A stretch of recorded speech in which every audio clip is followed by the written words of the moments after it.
Perek Aleph Mishna Gimel, Part 2. Now we've seen that there are different categories of Avos Hatumos. Each one can transmit their Tumah in special, unique ways.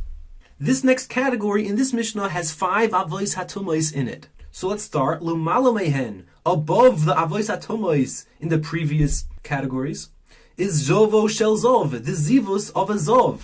Now to understand this category, you first have to understand what a Zov is. A Zov is a man who had an unusual discharge called Zov. This discharge is different than urine or shichva zera, and as far as I'm aware, men don't discharge it these days. However, when a man discharges the Zov, either 2 or 3 times, it's a machlokas, he turns into a Zov. So the Mishnah says, Zovo Shel Zov, the Zov of a Zov, this unusual discharge is an avatama.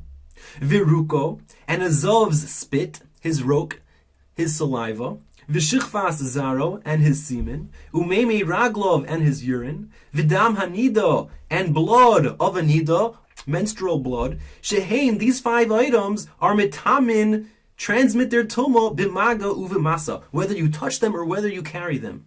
So again, this category of Avos Hatumos has 5 items in it, and the stringency of this category is that it can transmit its tumah through touching or through carrying. Now I know what you're thinking, that in Mishnah Beis in this Perek, we had the nevelo umechatas sheish bem kedei hazoya. Those 2 items, let's pull it up over here.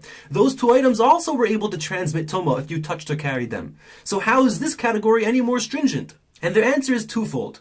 Number 1, the items in that Mishnah had a minimal amount that you needed to carry. The nevela, you have to carry a kezayis of a nevela. The mechatas, it has to be kedei hazoya. However, these 5 items of this category, even a kol shehu, there's no minimal amount, even a teeny bit. If you touch or carry a little bit of them, you become tameh.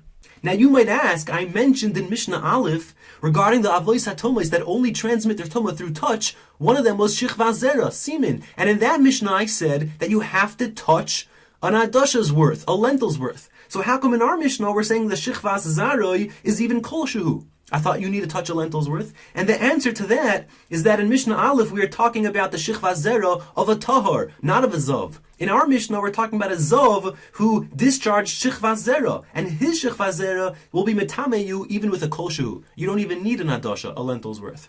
So that's stringency number 1. These 5 items have no minimal amount. And number 2, whether you touch or carry these 5 items, any vessel that you simultaneously touch, besides for earthenware vessels, automatically become tameh. This concept, if you remember from Mishnah Beis, is called tumah b'chiburim. And with these 5 items, it's activated whether you touch the tumah or whether you carry the tumah.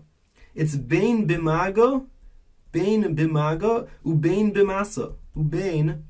bimasa. Whether you touch or carry these 5 items, all the vessels you simultaneously touch become tameh, which is different than the nevela and the mechatas sheish bem kedei hazoya. With those items of Mishnah Beis, it was only when you carried them do the vessels that you simultaneously touch become tameh. Tumah b'chiburim in that Mishnah was only activated when you carried the tumah.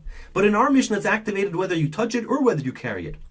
So as a summary, this category of tumah has 2 stringencies over all the rest of them. Number 1, there's no minimal amount you have to carry. And number 2, whether you touch it or whether you carry it, there's tumah b'chiburim. Now it's your turn to read this part of the Mishnah.